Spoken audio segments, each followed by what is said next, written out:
teman-teman mahasiswa. Jadi hari ini kita akan belajar tentang dasar-dasar bahasa C ya. Jadi untuk dasar-dasar bahasa C ini adalah masuk ke dalam mata kuliah algoritma pemrograman di kami di Fakultas Vokasi Untak Surabaya. Untuk isi dari materi kita hari ini, jadi yang pertama adalah kita akan berkenalan dulu tentang bahasa pemrograman. Yang kedua nanti akan saya jelaskan mengenai apa itu C, definisi C. Lalu selanjutnya kelebihan apa saja yang dimiliki oleh bahasa C, lalu kelemahan bahasa C, dan selanjutnya kita akan mencoba membuat sebuah program ya dengan bahasa C, dan yang terakhir nanti salah satu fungsi output yang ada di bahasa C. Sebelum kita masuk ke bahasa C ya, jadi kita harus mengetahui dulu apa-apa saja jenis bahasa pemrograman yang ada ya. Jadi bahasa pemrograman itu dibagi ke dalam 3 jenis, ada bahasa tingkat rendah, tingkat menengah, dan tingkat tinggi. Nah, apa sih bahasa tingkat rendah? Jadi bahasa tingkat rendah itu adalah bahasa yang hanya dipahami oleh mesin ya. Jadi contohnya adalah bahasa assembly, sedangkan bahasa tingkat tinggi itu merupakan bahasa yang sintak pemrogramannya adalah menggunakan bahasa manusia sehari-hari, misalkan yaitu bahasa Inggris. Contohnya adalah Ruby, Python, Java, dan lain sebagainya. Nah, sedangkan yang akan kita pelajari hari ini itu tergolong di bahasa tingkat menengah, yang mana kita nanti akan menulis sintak programnya menggunakan bahasa manusia sehari-hari dan nanti akan dikonversi ke bahasa mesin sehingga bisa dibaca oleh mesin. Contohnya yaitu adalah bahasa C.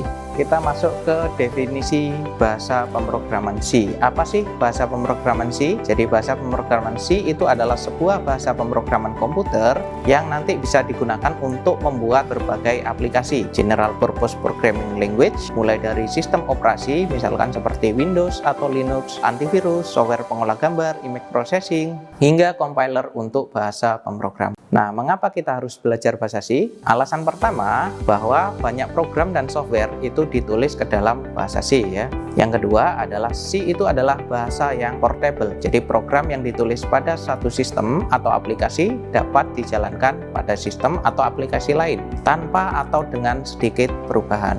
Yang kedua adalah C itu adalah bahasa yang efisien, menghasilkan program yang kompak, ringkas, dan cepat. Yang selanjutnya adalah C itu adalah bahasa modern. Dia punya fasilitas kontrol yang diperlukan oleh teori-teori komputer science maupun aplikasi. Selanjutnya adalah friendly, keterkaitannya atau restriksinya tidak ketat, dan yang terakhir adalah powerful dan fleksibel. Sekarang kita masuk ke keunggulan bahasa pemrograman C. Jadi yang pertama adalah C itu adalah sebagai bahasa pemrograman prosedural. Maksudnya di sini adalah metode pemrograman untuk setiap baris perintah itu diproses secara berurutan dari baris paling atas hingga baris paling bawah. Nah, selain itu terdapat fungsi tambahan yang digunakan untuk menyelesaikan berbagai tugas.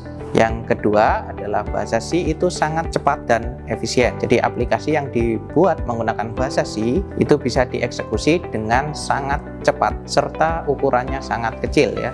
Jadi ini karena bahasa C itu bisa langsung berkomunikasi dengan hardware. Jadi sebuah fitur yang jarang tersedia pada bahasa pemrograman modern misalkan Java, PHP maupun Python. Yang ketiga adalah C adalah bahasa portable language. Jadi maksudnya adalah bahasa pemrograman C itu bisa dikompil supaya nanti berjalan di berbagai sistem operasi tanpa perlu mengubah kode-kode yang ada.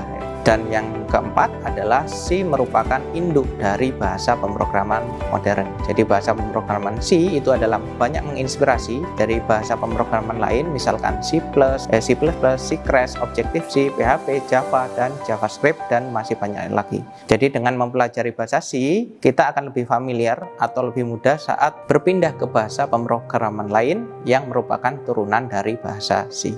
Sekarang kelemahan dari bahasa C. Jadi kelemahan dari bahasa C yang pertama adalah banyaknya operator, fleksibilitas penulisan program. Jadi kadang-kadang masih membingungkan pemakai. Jadi kalau tidak dikuasai, tentu nanti akan menimbulkan masalah. Yang kedua adalah untuk tingkat pemula, jadi programmer C itu biasanya belum pernah mengenal pointer dan biasanya tidak terbiasa menggunakannya. Dan yang ketiga adalah bahasa C itu relatif sederhana dan tidak punya fitur-fitur modern seperti garbage collection atau mekanisme untuk menghapus suatu objek dari memori tanpa perlu dideklarasikan secara eksplisit dalam program, dan dynamic typing, tidak memerlukan deklarasi tipe data di setiap variabel dan fungsi yang kita buat. untuk belajar bahasa C ada beberapa hal yang perlu kita persiapkan. Jadi ada dua alat saja. Jadi yang pertama adalah text editor dan yang kedua adalah compiler. Jadi di sini posisi text editor adalah program yang digunakan untuk menulis kode program C kita, dan nanti kedua adalah compiler, itu adalah program yang digunakan untuk menerjemahkan bahasa C ke dalam bahasa mesin sehingga dimengerti oleh komputer. Jadi kita nanti akan menulis program dari text editor, lalu selanjutnya nanti program itu akan dikompil menjadi file exe sehingga nanti bisa dieksekusi oleh sebuah komputer. Agar kita lebih mudah dalam memprogram ya, jadi kita tidak perlu menyediakan text editor atau compiler secara terpisah, tapi kita cukup dengan menggunakan IDE atau Integrated Development Environment. Jadi di sana adalah sebuah text editor khusus yang di dalamnya terdapat compiler dan juga peralatan lain yang dibutuhkan untuk development. Jadi nanti akan memudahkan programmer ketika membuat program karena kita tidak perlu melakukan kompilasi lagi secara manual. Oke, untuk struktur dasar program C, jadi ada beberapa struktur yang harus kita perhatikan. Yang pertama di sana ada tulisan ya, ada tulisan pagar include, terus buka kurung siku stdio.h, terus tutup kurung siku. Lalu selanjutnya di baris berikutnya ada int main, buka kurung tutup kurung, lalu buka kurung kurawal lagi. Selanjutnya kita isikan kode atau logika program kita di sana. Setelah itu kita tambahkan return null, jangan lupa dengan titik koma, lalu ditutup dengan kurung kurawal. Oke, sekarang kita akan mencoba untuk membuat sebuah program pertama kita dengan bahasa C ya. Jadi untuk aplikasi atau IDE yang kita gunakan di sini kita pakai dev C++.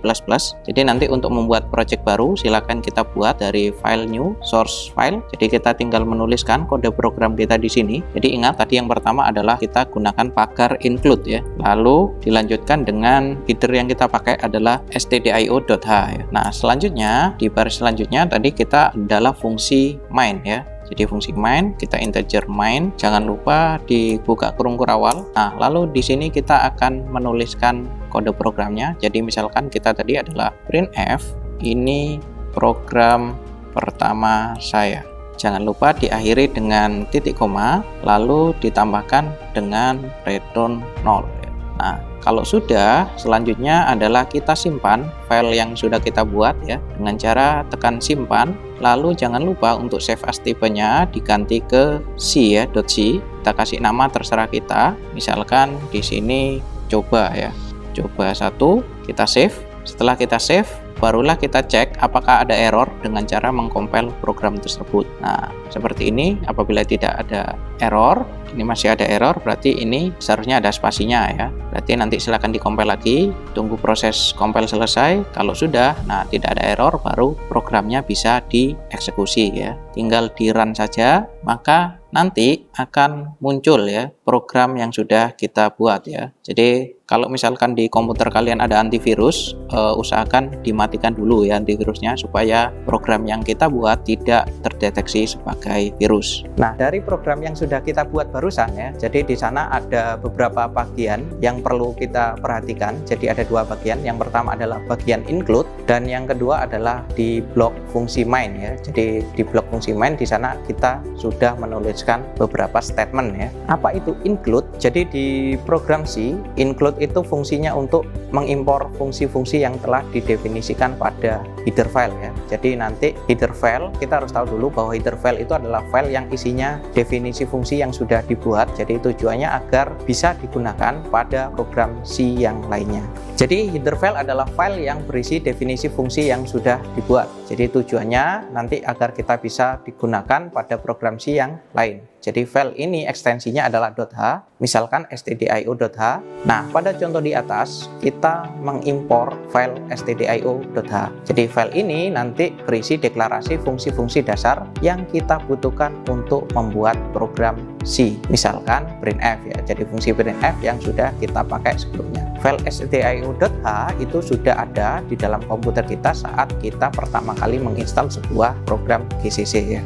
Nah, selanjutnya ada fungsi main ya. Jadi fungsi main itu adalah fungsi utama di dalam program. Jadi fungsi ini nanti akan dieksekusi pertama kali saat program dijalankan.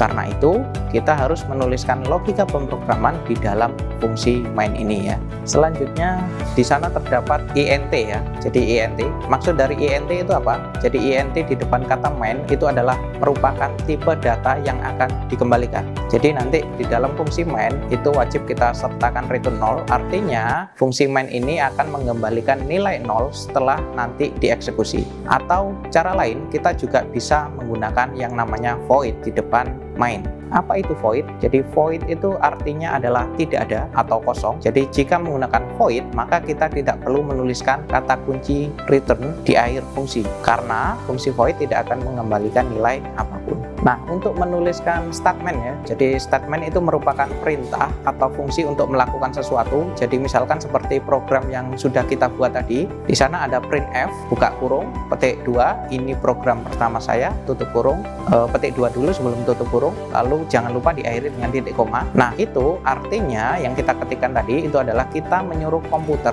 untuk mencetak teks ini program pertama saya ke dalam konsol. Jadi setiap statement nanti di program C itu wajib diakhiri dengan titik koma, kalau tidak nanti program akan error.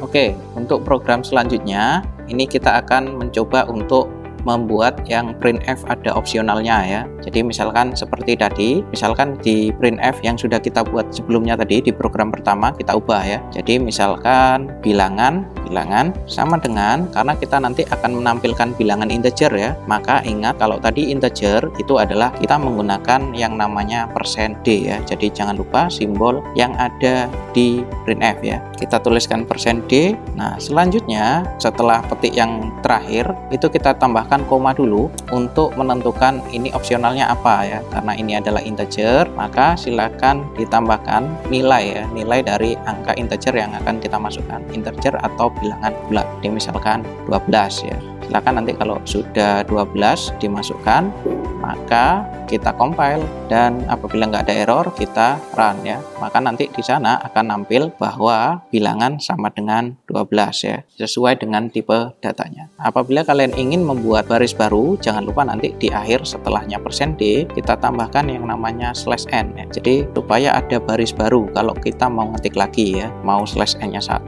/n-nya 2 silahkan ya. Setelah kita run, maka nanti di sini akan ada spasi 2 kali ya, karena kita tadi menggunakan /n sebanyak 2 kali. Dan ini adalah struktur yang wajib kalian patuhi ya. Jadi misalkan anggap saja kita hilangkan 1 ya, kita hilangkan 1, coba hilangkan yang include-nya. Nah, kalau ini kita hilangkan, kita compile, maka di sini akan ada error ya. Jadi error, jadi dia tidak bisa untuk menggunakan printf karena kita tidak menyertakan stdio.h.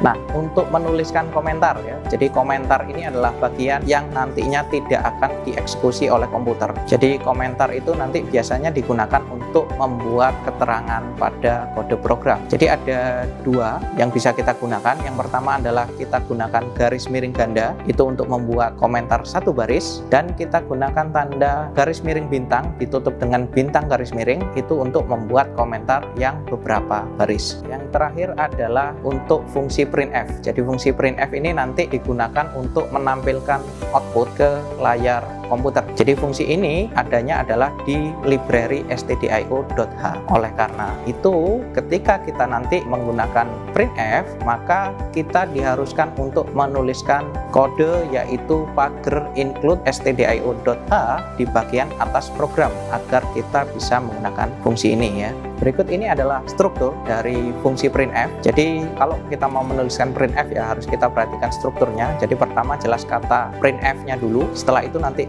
kita buka kurung, lalu dilanjutkan dengan petik 2. Lalu kita tuliskan teks yang akan ditampilkan di antara petik 2. Jadi setelah itu kita lanjutkan lagi dengan petik 2 lagi. Selanjutnya ada opsional ya. Jadi bisa ada atau bisa tidak. Kalau misalkan ada opsionalnya, maka nanti silakan diberikan tanda koma dulu. Lalu nanti kita isikan variabel atau nilai yang akan ditampilkan, barulah ditutup kurung. Kalau misalkan nggak ada opsionalnya, maka nanti silakan langsung ditutup kurung. Setelah itu jangan lupa diakhiri dengan titik koma. Ada beberapa hal yang kalian harus perhatikan ketika menggunakan simbol-simbol pada fungsi printf ya. Jadi ada beberapa simbol yang harus kalian ketahui. Jadi yang pertama adalah %c. Jadi %C itu fungsinya adalah untuk menampilkan karakter, yang selanjutnya adalah %S itu untuk menampilkan teks atau string, %D atau I itu untuk menampilkan bilangan desimal, %F itu untuk menampilkan bilangan pecahan, %O untuk menampilkan bilangan oktal, %X untuk menampilkan bilangan heksadesimal, dan nanti ada /T ketika kalian ingin membuat tab, dan /N itu adalah ketika kalian nanti ingin membuat baris baru.